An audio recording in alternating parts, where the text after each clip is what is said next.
बंगाल की मुख्यमंत्री ममता ने आने वाले गणतंत्र दिवस परेड के लिए पश्चिम बंगाल की प्रस्तावित झांकी की अस्वीकृति पर प्रधानमंत्री नरेंद्र मोदी को पत्र लिखा है। उन्होंने पत्र के जरिए परेड में पश्चिम बंगाल के स्वतंत्रता सेनानियों की झांकी को शामिल करने का प्रधानमंत्री से अनुरोध किया है। उत्तराखंड में विधानसभा चुनाव से पहले बीजेपी ने हरक सिंह रावत पर बड़ी कार्रवाई की है। सूत्रों के मुताबिक मुख्यमंत्री पुष्कर सिंह धामी ने हरक सिंह रावत को उत्तराखंड मंत्रिमंडल से बर्खास्त करने की सिफारिश की राज्यपाल को भेज दी है।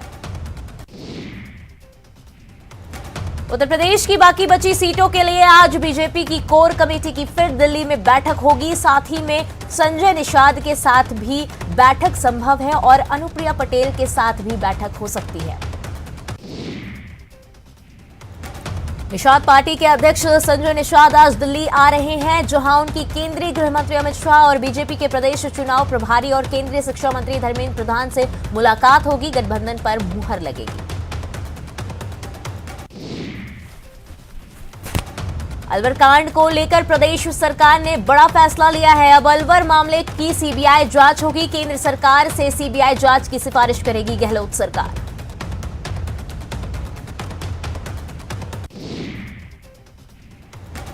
मुख्यमंत्री निवास पर बीसी के जरिए उच्च स्तरीय बैठक हुई, जिसके बाद सीबीआई जांच की सिफारिश का फैसला लिया गया। सीएम गहलोत ने ट्वीट कर अलवर कांड की जांच केंद्रीय जांच ब्यूरो से कराने की बात कही। साथ ही कहा कि राज्य सरकार की ओर से जल्द केंद्र सरकार को अनुशंसा भेजी जाएगी। अलवर कांड को लेकर सियासत थमने का नाम नहीं ले रही है। बीजेपी कल से प्रदेश भर में इस मुद्दे को लेकर सरकार के खिलाफ धरना प्रदर्शन करेगी। अलवर में दरिंदगी का शिकार नाबालिग के परिजनों से आरएलपी विधायकों का प्रतिनिधिमंडल मिला। आरएलपी संयोजक हनुमान बेनीवाल के निर्देश के बाद प्रदेश अध्यक्ष और विधायकों ने हर संभव मदद का भरोसा दिया। अलवर पीड़िता के स्वास्थ्य में लगातार सुधार हो रहा। डॉक्टरों ने अब पीड़िता को ओरल लिक्विड के रूप में पानी देना शुरू किया। डॉक्टरों की टीम लगातार पीड़िता की मॉनिटरिंग कर रही है। इससे पहले अलवर कांड को लेकर बड़ी संख्या में युवा रविवार को जिला कलेक्टर नन्नूमल पहाड़िया के आवास पर विरोध प्रदर्शन के लिए पहुंचे और कलेक्टर पर कई गंभीर आरोप भी लगाए। केंद्रीय मंत्री अनुराग ठाकुर ने कहा कि दंगा करने वाले समाजवादी पार्टी में जबकि दंगाइयों को पकड़ने वाले भारतीय जनता पार्टी में आते हैं। उन्होंने कहा कि जेल और बेल सपा का खेल है। कानपुर के पुलिस कमिश्नर असीम अरुण ने बीजेपी का दामन थाम लिया है। बीजेपी प्रदेश अध्यक्ष स्वतंत्र देव सिंह और केंद्रीय मंत्री अनुराग ठाकुर ने लखनऊ में उन्हें सदस्यता ग्रहण कराई। यूपी एटीएस के चीफ भी रह चुके हैं असीम अरुण। सपा अध्यक्ष अखिलेश यादव ने असीम अरुण को लेकर बीजेपी पर बड़ा हमला बोला। अखिलेश यादव ने कहा कि वर्दी में कैसे कैसे लोग छुपे थे। एआईएमआईएम ने उत्तर प्रदेश में अपने प्रत्याशियों की पहली लिस्ट जारी कर दी है। ओवैसी ने जिन 7 सीटों पर अपने उम्मीदवार उतारे हैं वो सभी मुस्लिम बहुल क्षेत्र से हैं। केंद्रीय वित्त मंत्री निर्मला सीतारमण ने देश के कई राज्यों के बीजेपी प्रदेशाध्यक्षों के साथ प्री बजट संवाद किया। राजस्थान से सतीश पुनिया ने प्रदेश की इकोनॉमी की रीढ़ कहे जाने वाले सेक्टर्स को बजट में प्रोत्साहन देने की मांग की। भाजपा नेता कैलाश विजयवर्गीय उदयपुर पहुंचे। वहां उन्होंने आराध्य देव प्रभु एकलिंग नाथ के दर्शन किए। मौके पर चित्तौड़ सांसद सीपी जोशी भी मौजूद थे।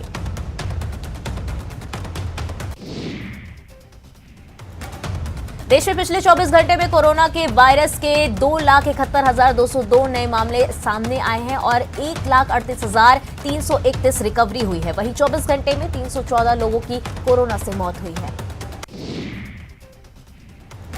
वडोदरा में कोरोना का कोहराम जारी है। 24 घंटे में कोरोना के 9,669 केस नए सामने आए हैं। वहीं 6 मरीजों की मौत हुई है। अब प्रदेश में एक्टिव केस की संख्या 63,605 हो गया है। मुंबई में रविवार को कोरोना वायरस के 7,895 नए मामले दर्ज हुए हैं, जबकि संक्रमण से 11 लोगों की मौत हो गई है। मुंबई में आज 21,025 मरीज डिस्चार्ज हुए हैं। राजधानी जयपुर में कोरोना का कहर देखने को मिला। पिंक सिटी में कोरोना के आज 1873 नए मामले सामने आए।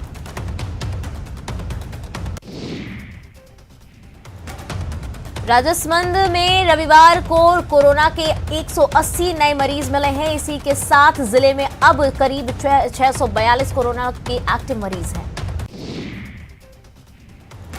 कोरोना वैक्सीनेशन के अभियान को आज 1 साल पूरा हो गया है। 16 जनवरी 2021 को देश में स्वास्थ्य कर्मियों और फ्रंटलाइन वर्कर्स को टीका लगाए जाने की शुरुआत हुई थी। अब तक देश में वैक्सीन के 157 करोड़ डोज लगाई जा चुकी है। कोरोना वैक्सीनेशन के 1 साल पूरे होने पर प्रधानमंत्री नरेंद्र मोदी ने देशवासियों को बधाई दी है। पीएम ने ट्वीट कर कहा कि हमारे टीकाकरण कार्यक्रम ने कोविड-19 के खिलाफ लड़ाई में मजबूती दी है। वैक्सीनेशन अभियान के 1 साल पूरा होने पर स्वास्थ्य मंत्री मनसुख मांडविया ने कहा कि इस दौरान हमने जो सफलता हासिल की है उससे देश गौरवान्वित है। प्रदेश में कोविड के बढ़ते मामलों को देखते हुए वीकेंड कर्फ्यू लागू है। कर्फ्यू के पहले दिन ज्यादातर जिलों में जन अनुशासन का पालन किया गया। वहीं कई जिलों में पुलिस ने नियमों का उल्लंघन करने वालों के साथ सख्ती से काम लिया। जोधपुर में पुलिस कमिश्नर ने पूरे दल बल के साथ वीकेंड कर्फ्यू का जायजा लिया। इस दौरान उन्होंने अधिकारियों से चर्चा कर कोरोना गाइडलाइन का सख्ती से पालन कराने का आदेश दिया। प्रदेश के राजस्व मंत्री रामलाल जाट कोरोना पॉजिटिव पाए गए हैं। मंत्री रामलाल जाट ने ट्वीट कर जानकारी दी और संपर्क में आए लोगों से टेस्ट कराने की अपील की। कोटा में कोविड टीकाकरण महाअभियान के तहत रविवार को जिले में 233 केंद्रों पर सेशन आयोजित हुए। इनमें से कुल 4652 लाभार्थियों को टीके लगाए गए। कोटा में कोरोना गाइडलाइन के उल्लंघन करने पर नए साल में पहली बार भीड़ जुटाने पर 10,000 का जुर्माना लगाया गया। बालिता रोड पर शादी समारोह के कार्यक्रम में 150 से अधिक लोगों की भीड़ देखकर एसडीएम और एसएचओ ने मौके पर पहुंचे और आयोजक पर 10,000 का जुर्माना थोपा गया। राजसमंद के रेलमगरा में एक युवक की रविवार से कोरोना से मौत हो गई। एक दिन पहले ही युवक को जिला अस्पताल में भर्ती कराया गया था। वेंटिलेटर पर युवक ने इलाज के दौरान मौत हो गई। जोधपुर में ट्रेनों और रेलवे स्टेशनों पर कोरोना गाइडलाइन को लेकर पुलिस अलर्ट मोड में है। पुलिस ने 15 दिन में कोरोना गाइडलाइन का उल्लंघन करने वाले 372 यात्रियों का चालान काटा है। जोधपुर में वीकेंड कर्फ्यू के दिन शहरवासियों ने कर्फ्यू में पूरा सहयोग किया। सड़कों पर पुलिस तैनात रही। इस दौरान लोगों ने कर्फ्यू का पालन किया। जालौर के सांचौर में प्रतापपुरा गांव में चिकित्सा विभाग की टीम पिछले 1 महीने से लोगों को कोरोना का टीका लगाने के लिए मशक्कत कर रही है, लेकिन ग्रामीण टीम को देखते ही भाग जाते हैं। नहीं रहे कथक के सरताज पद्म विभूषण बिरजू महाराज का निधन हो गया है। बिरजू महाराज का हार्ट अटैक से निधन हुआ है। 83 साल की उम्र में ली अंतिम सांस। प्रसिद्ध कथक नर्तक थे बिरजू महाराज, जिनका निधन हो गया है। 83 साल की उम्र में बिरजू महाराज का निधन हुआ है। पद्म विभूषण बिरजू महाराज का निधन हो गया है। बिरजू महाराज का हार्ट अटैक से निधन हुआ है। बता दें 83 साल की उम्र में उन्होंने अंतिम सांस ली। प्रसिद्ध कथक नर्तक थे बिरजू महाराज।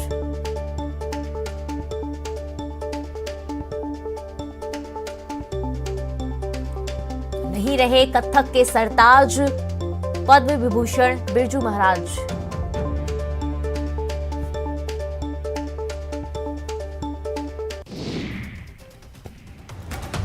कोटपुतली में पुलिस ने बड़ी कार्रवाई करते हुए नकली नोट बनाकर ठगी करने वाली गैंग का पर्दाफाश किया। पुलिस ने 5 आरोपियों को गिरफ्तार किया है। साथ ही मौके से 18,52,500 रुपए बरामद किए।